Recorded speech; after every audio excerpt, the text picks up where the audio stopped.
Go back ఉద్యమం 1952 గైర్ Mulk go back ఉద్యమము స్థానికులకి స్థానికేతరులకు మధ్య జరిగింది. గైర్ ముల్క్ గోబ్యాక్ ఉద్యమము 1952లో స్థానికులకు స్థానికేతరులకు మధ్య జరిగింది. ఎందుకంటే ఈ 1952లో బురుగుల రామకృష్ణారావు ఈయన ముఖ్యమంత్రిగా హైదరాబాద్ రాష్ట్రానికి నియమించబడ్డాడు. 1952లో బురుగుల రామకృష్ణారావు హైదరాబాద్ రాష్ట్రానికి సీఎంగా నియమించబడ్డప్పుడు ఈయన అనేక కార్యక్రమాలను తీసుకొచ్చాడు. హైదరాబాద్ రాష్ట్రాన్ని ఆర్థికంగా, రాజకీయంగా, సామాజికంగా మార్పు చెందించాలనే ఉద్దేశంతో ఈయన అనేక మార్పులకు శ్రీకారం చుట్టాడు. దీంట్లో భాగంగానే శాసనసభను ఏర్పాటు చేశాడు. ఆ తర్వాత బోధనను మాతృభాషలో ప్రవేశపెట్టి చరిత్రలో నిలిచిపోయాడు. యావత్ భారతదేశంలోనే బోధనను మాతృభాషలో ప్రవేశపెట్టినటువంటి రాష్ట్రం ఏదంటే హైదరాబాద్ రాష్ట్రం అని చెప్పుకోవచ్చును. నెక్స్ట్ శాసనసభను ఏర్పాటు చేశాడు. శాసనసభలో చట్టాలకి అనుగుణంగా ఈ పరిపాలనను ముందుకు తీసుకెళ్లడం జరిగింది.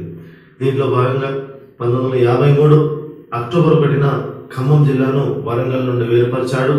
1955 డిసెంబర్ 10న నాగార్జున సాగర్ ప్రాజెక్టుకి శంకుస్థాపన చేశాడు. 1955 జూలై 1న ఏసీబీని ఏర్పాటు చేయడం అనేటువంటిది జరిగింది. అభివృద్ధి చేసే సందర్భంలో అభివృద్ధి చేయాలనే తలంపుతో ఈ కార్యక్రమాలను ఏర్పాటు చేశాడు. మరి ఈ కార్యక్రమాలలో భాగంగా ఉద్యోగాల కల్పనకు శ్రీకారం చుట్టాడు. మరి ఉద్యోగాల కల్పనకు శ్రీకారం చుట్టినప్పుడు అనేక మంది వ్యక్తులు ఆంధ్ర ప్రాంతం నుండి, నెక్స్ట్ మద్రాస్ ప్రాంతం నుండి ఇంగ్లీష్ సామర్థ్య సర్టిఫికేట్లతో తండోపతండాలుగా హైదరాబాద్ రాష్ట్రానికి తరలి రావడం అనేటువంటిది జరిగింది. ఎందుకంటే ఈ ఆంధ్ర ప్రాంత విద్యార్థులలో, మద్రాస్ ప్రాంత విద్యార్థులలో ఒక రకమైనటువంటి భావం కలిగింది. హైదరాబాద్ రాష్ట్రంలో ఇంగ్లీష్ వచ్చిన వాళ్ళకి ఉద్యోగాలు వస్తాయనేటువంటి భావన, ఒక రకమైనటువంటి ఆ సమస్య ఇది ఈ ప్రాంతాలకి వ్యాపించడం జరిగింది. అంటే ఈ సమాచారము ఇంగ్లీష్ వస్తే హైదరాబాద్ లో ఉద్యోగాలు వస్తాయనేటువంటి సమాచారము ఈ ప్రాంతాలకి వ్యాపించడం జరిగింది. ఎందుకంటే జయంతనాథ్ చౌదరి పరిపాలన కాలంలో ఆయనకి సహాయకులుగా ఇంగ్లీష్ వచ్చిన వాళ్ళను అలీగఢ్ విశ్వవిద్యాలయం నుండి, ఆ తర్వాత ఇతర ప్రాంతాల నుండి వలస తీసుకొచ్చారు. తర్వాత ఎంకే వెల్లోడి కేరళకు సంబంధించినటువంటి వ్యక్తి, ఆయనకు కూడా తెలుగు రాదు, ఉర్దూ రాదు, మరి ఇంగ్లీష్ వస్తుంది కాబట్టి ఆయనకి కూడా ఈ పరిపాలనలో సహాయపడడానికి ఇతర ప్రాంతాల నుంచి వలసను తీసుకొని రావడం అనేటువంటిది జరిగింది. ఈ విషయం తెలుసుకున్న ఈ ప్రాంత వాసులు 1952లో బురుగుల రామకృష్ణారావు ఉద్యోగాల కల్పనకి శ్రీకారం చుట్టగానే ఇంగ్లీష్ సామర్థ్య సర్టిఫికేట్లతో ఆంధ్ర ప్రాంతానికి, మద్రాస్ ప్రాంతానికి చెందిన విద్యార్థులు తండోపతండాలుగా తరలివచ్చారు. దీంతో స్థానికులకు ఉద్యోగాలు లభించగా స్థానికేతరులకు ఎక్కువ మొత్తంలో ఉద్యోగాలు లభించడం జరిగింది. ఆంధ్ర, మద్రాస్ ప్రాంతం వారికి ఎక్కువ ఉద్యోగాలు లభించి ఈ హైదరాబాద్ రాష్ట్ర వాసులకి ఉద్యోగాలు లభించకుండా పోయింది. దీంతో స్థానికులు నిరాశ చెంది స్థానికులలో అభద్రత భావం ఏర్పడి ఈ మద్రాస్ ప్రాంత వాసులకు, నెక్స్ట్ ఆంధ్ర ప్రాంత వాసులకి వ్యతిరేకంగా చేపట్టినటువంటి ఉద్యమమే ఈ 1952 గైర్ ముల్క్ గోబ్యాక్ ఉద్యమంగా చెప్పుకోవచ్చు. దీంట్లో భాగంగా ముందుగా ఉద్యమాన్ని 1952 జూలై 26వ తేదీన వరంగల్లో విద్యార్థులు చేపట్టారు. మరి ఇక్కడ ఈ విద్యార్థులు ఐక్య కార్యాచరణ సమితిగా ఏర్పడ్డారు. వరంగల్లో జూలై 26వ తేదీన విద్యార్థులు ఐక్య కార్యాచరణ సమితిగా ఏర్పడ్డారు. ఐక్య కార్యాచరణ సమితిగా ఏర్పడి ఇక్కడ ఒక తీర్మానం చేశారు. జూలై 26న వరంగల్లో విద్యార్థులంతా కలిసి ఒక ఐక్య కార్యాచరణ సమితిని ఏర్పాటు చేసి ఈ ఐక్య కార్యాచరణ సమితి ఆధ్వర్యంలో ఒక తీర్మానం చేశారు. మరి ఈ తీర్మానంలో పొందుపరిచినటువంటి అంశాలు అనేకమైనవి ఉన్నాయి. దీంట్లో భాగంగా ఏంటంటే ఉద్యోగాల కల్పనకి ఒక కేబినెట్ కమిటీని నియమించాలి. అని చెప్పేసి తీర్మానంలో భాగంగా మొదటి అంశాన్ని చేర్చారు. అంతేకాకుండా ఇక్కడ ఉద్యోగాలన్నీ స్థానికులకే దక్కాలి. ఇక్కడ ఉద్యోగాలన్నీ కూడా స్థానికులకే దక్కాలి అనేటువంటి అంశాన్ని కూడా ఈ తీర్మానంలో పొందుపరచడం అనేటువంటిది జరిగింది. ప్లస్ ఈ కేబినెట్ కమిటీని ఏర్పాటు చేసిన తర్వాత సీఎం చేత పత్రికా ప్రకటనను జారీ చేయాలని చెప్పేసి పేర్కొన్నారు. సీఎం చేత పత్రికా ప్రకటన జారీ చేయాలి. ఎందుకంటే ఇక్కడ ఈ ఉద్యోగాల విషయంలో చర్చించడానికి కేబినెట్ కమిటీని ఏర్పాటు చేసి సీఎం నేరుగా ఈ కేబినెట్ కమిటీని ఏర్పాటు చేస్తున్నామని చెప్పేసి పత్రికా ప్రకటన జారీ చేయాలి. నెక్స్ట్ ఇక్కడ ఉన్న ఉద్యోగాలన్నీ స్థానికేతరులకు కాకుండా స్థానికులకే కల్పించాలని చెప్పేసి తీర్మానించి ఇక్కడ ఆగస్టు 6వ తేదీన సీఎంకి ఈ కేబినెట్ లో చేసినటువంటి ఈ తీర్మానంలో చేసి పొందుపరిచిన అంశాలన్నీ ఈ బురుగుల రామకృష్ణారావుకి పంపించడం జరిగింది ఆగస్టు 6వ తేదీన. మరి ఈ 6వ తేదీనే కలెక్టర్ చేత పత్రికా ప్రకటన చేయించాడు. త్వరలోనే ఈ అంశాలన్నీ కూడా అమలు పరుస్తామని చెప్పేసి ఆగస్టు 6వ తేదీన. కానీ ఈ అంశాలు అమలు పరచబడలేదు. సో ఆచరణకు నోచుకోలేదు. కాగితాలకి పరిమితం అయ్యాయి కానీ ఆచరణకు నోచుకోలేదు. దీంతో విద్యార్థులు విసుగు చెంది ఆగస్టు 30వ తేదీన హన్మకొండలో పెద్ద ఊరేగింపును నిర్వహించడం జరిగింది. ఆగస్టు 30వ తేదీన ఇక్కడ దీనికి నిరసనగా. సో ఆగస్టు 30వ తేదీన హన్మకొండలో విద్యార్థులు పెద్ద ఊరేగింపుతో ర్యాలీగా బయలుదేరుతూ ఉంటే పోలీసుల తరం కాలేదు. ర్యాలీని ఆపడము, ఈ ర్యాలీపై పోలీసులు లాఠీచార్జ్ చేయగా అనేక మంది గాయాల బారిన పడడం అనేటువంటిది జరిగింది. నెక్స్ట్ ఆగస్టు 31వ తేదీన హైదరాబాద్ కి ఈ ఉద్యమ వ్యాప్తి వ్యాపించింది. నల్గొండ, మహబూబ్ నగర్, హైదరాబాద్ కి ఉద్యమ వ్యాప్తి వ్యాపించింది. ఆగస్టు 31న హైదరాబాద్ లో ఈ ఆగస్టు 30న హన్మకొండలో జరిగిన లాఠీచార్జ్ కి నిరసనగా ఆగస్టు 31న హైదరాబాద్ లో విద్యార్థులందరూ కూడా పెద్ద ఊరేగింపును నిర్వహించడానికి తలపెట్టారు. మరి ఆగస్టు 31న హైదరాబాద్ లో పెద్ద ఊరేగింపును నిర్వహించడానికి తలపెట్టినప్పుడు పోలీసులు వీళ్ళకి అనుమతిని ఇవ్వలేదు ఈ ర్యాలీని నిర్వహించడానికి ఆగస్టు 31వ తేదీన. మరి వీళ్ళందరూ కూడా ఈ ఆగస్టు 2వ తేదీ నుంచి సమ్మెను ఉధృతం చేయాలని చెప్పేసి ఆగస్టు 31వ తేదీన నిర్ణయించారు. మరి సెప్టెంబర్ 1వ తేదీన బక్రీద్ ఉండడం కారణంగా ఆగస్టు 30వ తేదీన హన్మకొండలోని విద్యార్థులపై లాఠీచార్జ్ జరగగా ఈ లాఠీచార్జ్ నిరసనగా 31న విద్యార్థులందరూ కూడా ఊరేగింపులు సామూహికంగా నిర్వహించి ఆగస్టు 2వ తేదీన ఊరేగింపులు ఇంకా ఆందోళన కార్యక్రమాలను నిర్వహించడానికి తలపెట్టారు. సెప్టెంబర్ 1న బక్రీద్ కారణంగా ఈ ఊరేగింపును వాయిదా వేసుకున్నారు. సో 2వ తేదీకి ఈ ఊరేగింపును నిర్వహించాలని చెప్పేసి వీరు తలపెట్టడం జరిగింది. మరి ఈ సెప్టెంబర్ 2, 3వ తేదీలలో పత్తర్గట్టి ప్రాంతంలో విద్యార్థులందరూ కూడా ఊరేగింపుతో ర్యాలీగా వెళ్ళగా సో పోలీసుల తరం కాలేదు. ర్యాలీని ఆపడము, ఆందోళన కార్యక్రమాలు ఎక్కువగా చేయడం జరిగింది. మరి ఈ పత్రగట్టి ప్రాంతంలో ఇక్కడ విద్యార్థులందరూ కూడా ఎక్కువ మొత్తంలో ఊరేగింపుతో ర్యాలీగా బయలుదేరుతూ నినాదాలు చేశారు.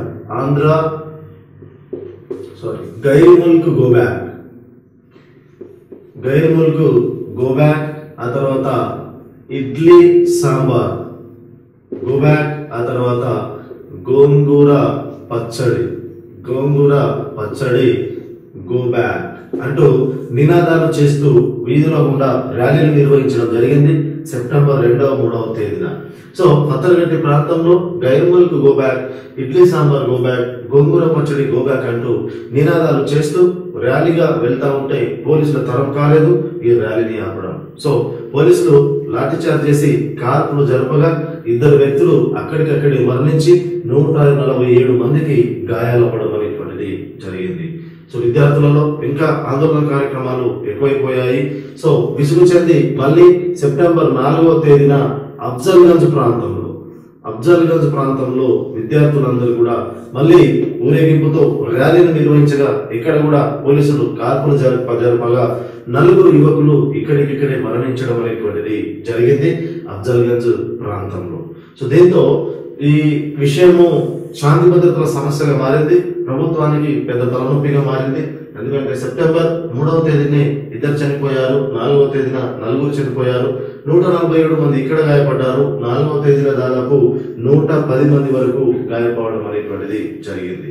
సో ప్రభుత్వానికి ఇది పెద్ద తలనొప్పిగా మారింది. సో వెంబడే ప్రభుత్వము ఈ కాల్పులపై విచారణ జరపడానికి న్యాయ విచారణ సంఘాన్ని, కేంద్ర కేబినెట్ మంత్రివర్గ ఉపసంఘాన్ని ఏర్పాటు చేయడం అనేటువంటిది జరిగింది. మరి 1952 సెప్టెంబర్ 5న న్యాయ విచారణ సంఘాన్ని ఏర్పాటు చేయడం జరిగింది ప్రభుత్వం. ఈ న్యాయ విచారణ సంఘం ఎవరి ఆధ్వర్యంలో అంటే జస్టిస్ జగన్మోహన్ రెడ్డి ఆధ్వర్యంలో న్యాయ విచారణ సంఘాన్ని ఏర్పాటు చేయడం అనేటువంటిది జరిగింది. మరి ఆ తర్వాత సెప్టెంబర్ 7వ తేదీన మంత్రివర్గ ఉపసంఘం ఏర్పాటు చేయడం జరిగింది. సెప్టెంబర్ 7వ తేదీన మంత్రివర్గ ఉపసంఘాన్ని ఏర్పాటు చేయడం జరిగింది. సో ఈ మంత్రివర్గ ఉపసంఘంలో కొండ వెంకట రంగారెడ్డి,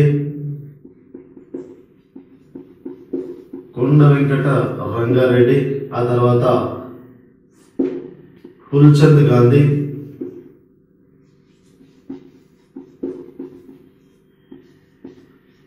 మెహదీ నవాజ్ జంగ్,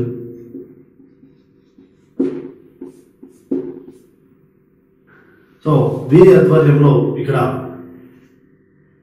మంత్రివర్గ ఉపసంఘాన్ని ఏర్పాటు చేయడం జరిగింది. ఇక్కడ జస్టిస్ పింగళి జగన్మోహన్ రెడ్డి.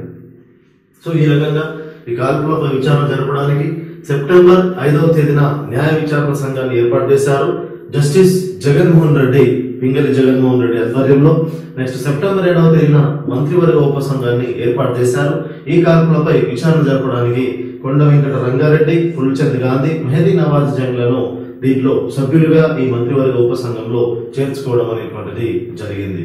మరి ఈ పింగళి జగన్మోహన్ రెడ్డి న్యాయ విచారణ చేసి కొన్ని తీర్మానాలను పొందుపరచడం అనేటువంటిది జరిగింది.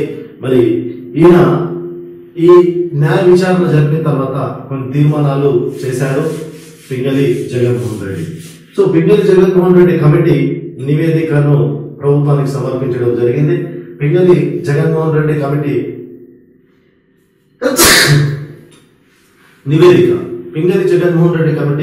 నివేదిక పరిశీలించినట్లయితే ఆ రోజు సెప్టెంబర్ 4, 5వ తేదీన జరిగినటువంటి కాల్పులపై విచారణ చేపట్టడానికి సిద్ధమైంది. దీంట్లో భాగంగా ఈ అఫ్జల్గంజ్ ప్రాంతంలో నెక్స్ట్ సిటీ కాలేజ్ వద్ద ఆ తర్వాత అక్కడ ఉన్నటువంటి commissioner of police Sivakumar Lal, ఈయన కమిషనర్ ఆఫ్ పోలీస్, ఆ తర్వాత సుబ్బయ్య కళాశాల ప్రిన్సిపల్, ఆ తర్వాత దీంతో పాటు ఇంకా మెహనప్ప, నెక్స్ట్ కలెక్టర్. అక్కడ ఉన్నటువంటి కలెక్టర్లను ఈ కమిటీ జగన్మోహన్ రెడ్డి కమిటీ విచారించడం జరిగింది. అఫ్జల్గంజ్ ప్రాంతంలో దాదాపుగా 100 మందిని విచారించడం జరిగింది. ఈ 4, 5వ తేదీన 3, 4వ తేదీన, 5వ తేదీన జరిగినటువంటి కాల్పులపై విచారణ జరపడానికి 3వ తేదీ, 4వ తేదీన జరిగినటువంటి కాల్పులపై విచారణ జరపడానికి ఇక్కడ శివకుమార్ లాల్, సుబ్బయ్య, మెహనప్ప కలెక్టర్లను జగన్మోహన్ రెడ్డి కమిటీ విచారించి ఒక నివేదికను విడుదల చేయడం అనేటువంటిది జరిగింది. మరి మొదటి నివేదికలో చూసినట్లయితే ఆ రోజు జరిగినటువంటి కాల్పులు ఎందుకు జరిగాయంటే అక్కడ ఉన్నటువంటి అధికారులకి, ఆ తర్వాత అక్కడ ఉన్నటువంటి నాయకులకి, పోలీసులకి మధ్య సరైనటువంటి అవగాహన లేమితో అక్కడ విద్యార్థులను అదుపు చేయలేకపోయారు. విద్యార్థులను అదుపు చేయకపోవడం మూలంగా సో వారిపైన లాఠీచార్జ్ చేసి కాల్పులకు దిగడం జరిగిందని చెప్పేసి మొదటి అంశంగా తీర్మానంలో పొందుపరచడం జరిగింది.